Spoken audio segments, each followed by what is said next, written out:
Random thoughts. In this video, I'm going to discuss slavery again in East Africa, and this is what Sir Charles Eliot discusses in his book, and I'm going to read a few parts of the book where he discusses this topic.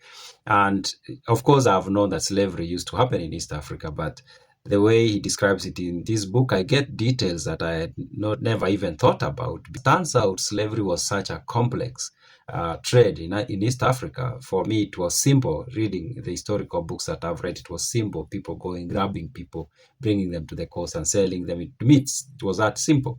But when I read this document, it comes across as a very complex affair. Even the way it was stopped, it was such a complex affair. It wasn't something simple like the British decided, oh, we are ending slavery in East Africa, and it ended. It took close to 100 years, actually, from the time the British started pushing the Sultanate of Zanzibar and other people to stop the slave trade. It took a while. Now, Sir Charles Eliot was what was known as the Commissioner of British East Africa. He was the highest ranking British official in the land that was known as the East Africa Protectorate.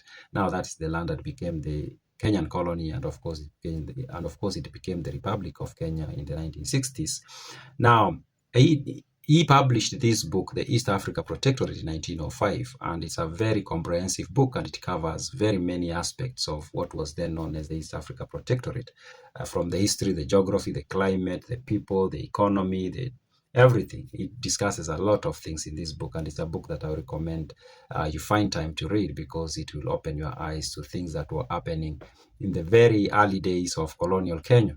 Now, one of the things, of course, he discusses is slave trade, as I've mentioned. And one point he makes that I found to be very interesting, and I think I've touched on this on the video where I talked about the reasons why the railway line was constructed, the railway line from Mombasa to Kisumu, because in that part of the book he says that one of the primary reasons why that railway line was built was to stop slave trade. Even though it doesn't sound actually very like a convincing reason, but it does give other reasons which sound to be more convincing than that of, oh, we are ending slavery.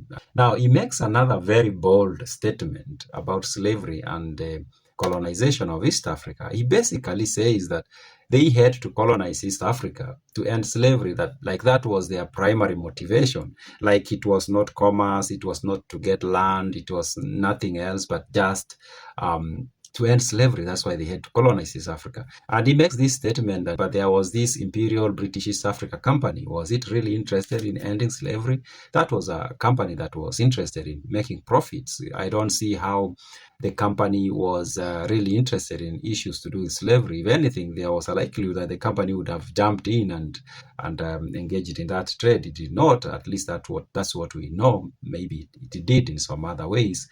Now, when the company handed over the East Africa Protectorate to the government of Britain in 1895, of course, when you read this document, you also come to realize that the government of Britain was acting out of push from private enterprise. That's what was happening. In fact, I've said in another video that there was frustration among the private sector in East Africa and also in the UK, that the government of Britain was moving so slow towards making the East Africa Protectorate a colony, because they needed that to happen so that they got a good legal environment to do business, to exploit the land.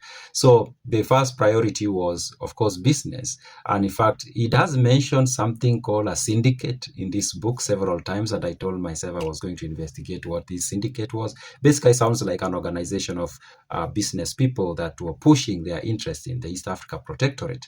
So when he makes this statement that they colonized East Africa because of ending slavery, I don't believe him, but I'm going to read so that you come to your own conclusion. This is what he says. The position of our East Africa possessions with regard to slavery is somewhat peculiar. They are founded on the suppression of slavery. Our interest and activity in this part of the world largely originated in our desire to put down the slave trade. The establishment of our rule by effectively terminating that trade has been one of the greatest philanthropic achievements of the later 19th century, and yet, by a strange combination of circumstances, the East Africa Protectorate is severely, and not altogether unjustly, criticized for maintaining and tolerating slavery at the present day. So here is basically reacting to criticism that was leveled on the British government. In fact, there is a place where he says that the government had been accused of being being an hypocrite, basically, because it talks of pushing to end slavery, but it seems like it tolerated slavery to some extent. And I'm going to read another part where he talks about that, or where he brings that up, and he tries to explain what was actually happening, so that the people were accusing the government of Britain of being hypocritical when it came to the question of slavery will understand the situation that the government found itself in.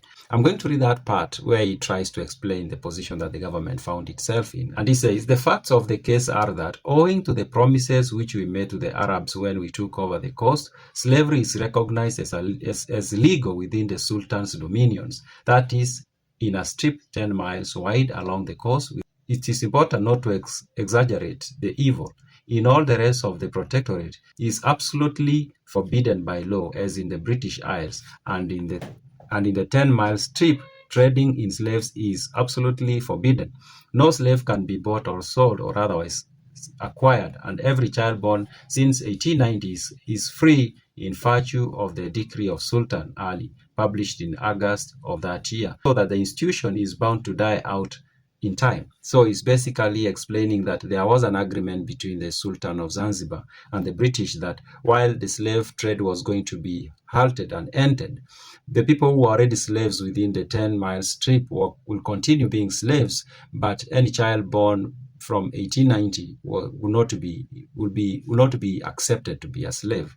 And he says, but in the case of persons who were slaves before 1890, the status of slavery is legally recognized. That is to say, if a master and slave appear in court, the law takes cognizance of their position as such instead of setting aside the relationship as a thing unknown to British law.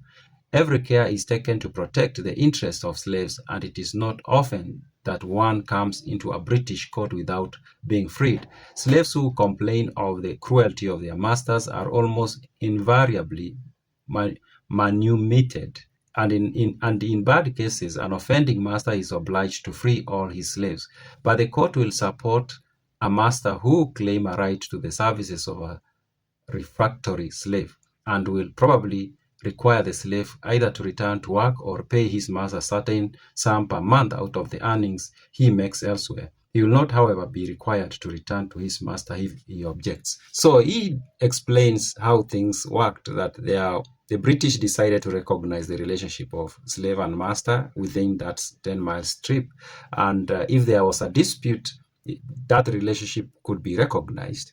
But again, he says that they were trying to protect the rights of the slaves, but I don't see how that was happening. But there is a place where he talks about the situation.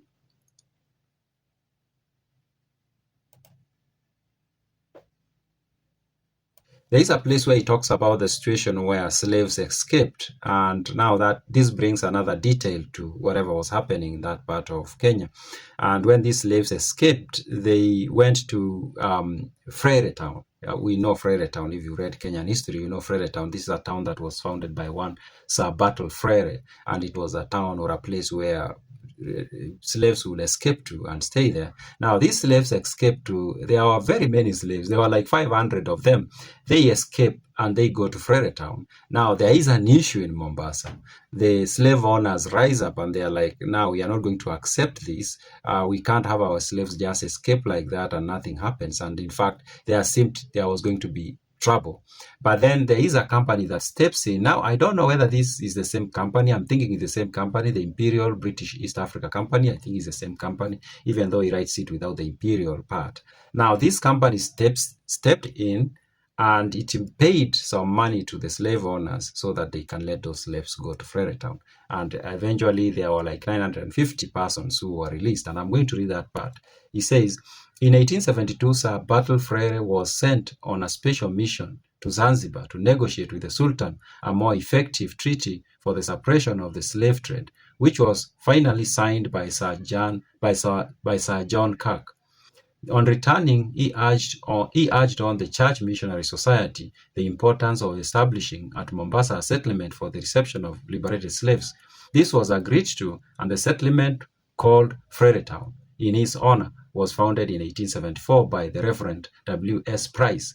And in a year's time, about 500 rescued slaves were housed and instructed there. A large church was opened at Rabai in 1888, and there also considerable numbers of slaves congregated. This, however, nearly led to a serious trouble, as the Arabs of Mombasa contended that many of these slaves were mere runaways from domestic service who had no right to their freedom. A disturbance seemed imminent, but the danger was happily averted by the generosity of the British East Africa Company, who paid the ransom of all the runaways, and on January 1st, 1890, papers of liberation were presented to 950 persons. So there is that detail about the slaves running away, and then there seemed there was going to be trouble between the slave owners or slave masters of Mombasa and the people who had established this Frere Town. And Frere Town is still around. It's still a place that exists today, and it's a place that has a lot of history, especially history of slavery in Kenya and East Africa. Yeah, so I found that to be interesting. Now, another detail that I got out of this book about slavery in East Africa is that the campaign to end it took a very long time, because I've always thought, these are some of those things you read in historical books, and it seems like sabilip, like, oh, it happened. The British came in and said, oh, we've ended slavery, and it ended. But then when I read this document, I realized that this is a process, or this was a process. It took quite some time, because the first treaties about ending slavery between the Sultan of Zanzibar and also, I think, some leader from Muscat, because Muscat was very influential when it came to the politics of East Africa. Of course, the Sultan of Zanzibar, their origin is from Muscat. The first treaties seem to have been signed in 1845. That's a long way. That's like 55 years, or could be 45 years or 40 years before the British take over what was called the East Africa Protectorate in 1895. Now, I'm going to read that part, and there are very interesting details about that process in this part of the book, and this is what it says. The suppression of slave trade was far more difficult on the East than on the West Coast. There, it was a special and not over-creditable industry, looked at askance by the religious and philanthropic, and even when it was legal and not practiced by ordinary merchants or on a small scale. Hence, as soon as the trade was forbidden, it was comparatively easy to seize slave ships. But on the East Coast, no moral stigma whatever attached to the traffic. Everyone engaged in it without shame, and it was the ordinary practice to add a few slaves to a cargo of other merchandise. Hence, the trade long survived formal prohibition, which had no real effect. Treaties made with the Imam of Muscat in 1822, with the Sultan of Zanzibar in 1845, forbade the export and import of slaves, and in 1890 the Sultan of Zanzibar was party to the General Act of Brussels Conference, by which he, as well as the powers of Europe, agreed to introduce certain practical measures such as restrictions on the importation of arms with a view of stopping slave trade. Nevertheless, it is only with the advent of this century that it can be said to have really ceased. So it's not even 1845, because the first treaty is signed in 1822. That's close to 80 years or 70-something years before, or maybe 60-something years before the British take over the East Africa Protectorate in 1895. So the point is, it was a process. It's a process that took close to a century to end slavery in East Africa. It's a process that took a very long time. So those are some of the things you'll find in this book, The East Africa Protectorate by Sir Charles Eliot. Those are my random thoughts.